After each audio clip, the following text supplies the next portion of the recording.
In the last couple of videos, we were playing around with drawing slope fields. Given a differential equation, we could find the slope that is associated with every point on the plane.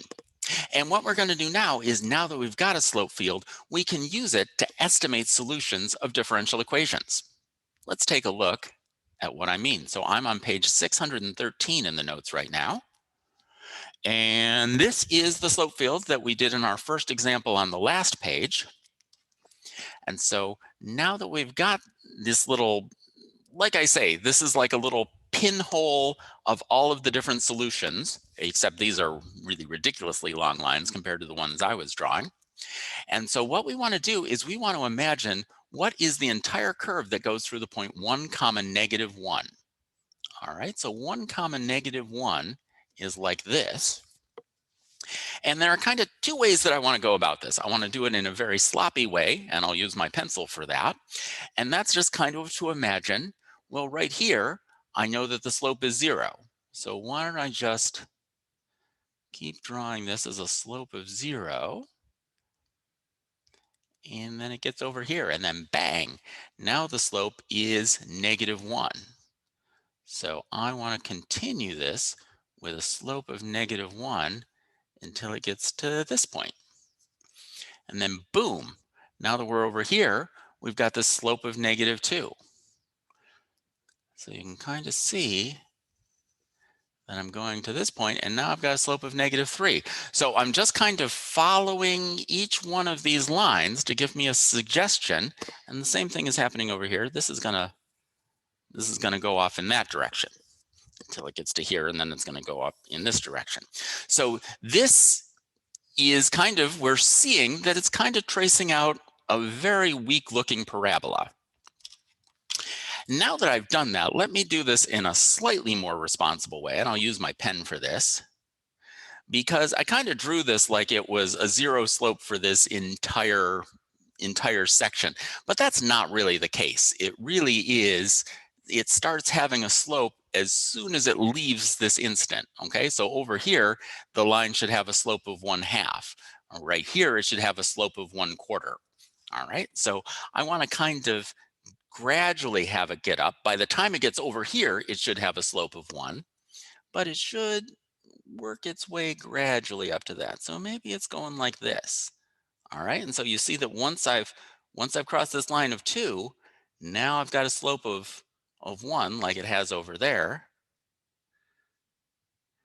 And I'm kind of having it steer up to where it has a slope of 2 when it gets over to this point.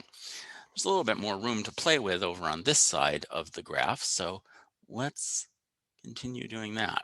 All right, so kind of being gradual. By the time I get here, now I've got a slope of negative 1. All right, but it's continuing, and I want it to have a slope of negative 2 when it gets to this point, and I want it to have a slope of negative 3 when it gets to this part in the plane.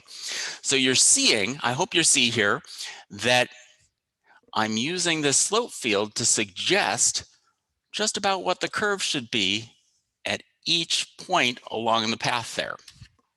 All right, now just for kicks, I put this into Geogebra as well. So let's take a look at the way that this actually looks in Geogebra. All right, so here is all of the curves that satisfy the differential equation dy dx is equal to x minus 1.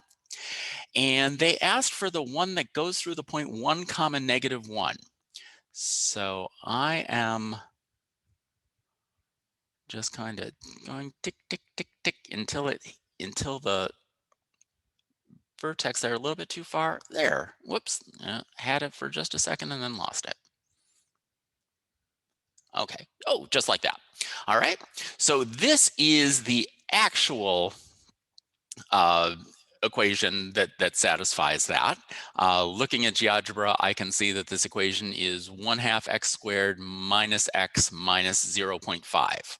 All right, so you can kind of see the key points that it goes through here. It goes through the point 0 comma negative 1/2, goes through the point 1 comma 1, goes the point -3. Well, -3 comma 7 is not going to be there. -2 and 3.5. So let's go back and take one last look at the picture I came up with and see how this worked out as an estimate. All right, so I did kind of estimate that it would go through 0 comma -1/2.